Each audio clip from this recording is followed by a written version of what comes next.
अस्सलाम वालेकुम।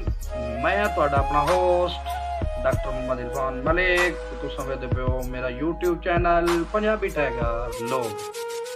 ते साडे इस चैनल ते नित नवें तो नवें स्पैशल रोज़ तुसां वीरां, तुसां बिरावां, तुसां दोस्तां, तुसां अजीज़ां दी स्पैशल और ख़ास फरमाइशां ते पंजाबी दौड़े रिकॉर्ड होंदे न। अज सानू जनाब स्पैशल पाकिस्तान तो फरमाइश की साडे वीर साडे बिरा जनाब साडे इलाके दे बहुत ही अच्छे सना खान मुस्तफा जनाब भाईया मोहम्मद इकबाल भुट्टा सियालवी साहब सिलावाली पाकिस्तान उन्होंने स्पैशल फरमाइश ते चंद कीमती गुल्लां चंद कीमती दौड़े भाई ना लिख साडा नौकरां विच तेरे हर फरमान मनेसां ते मैं नक्श जनाब दे कदमां दे पिया बलका नाल चुमेसां ते तेरा अदना लोड़ ते जिंदगी दे वधे सुख कुर्बान करे सां तेरे प्यार दी नौकरी इंज दे सां कर कायम मिसाल छुड़े सां।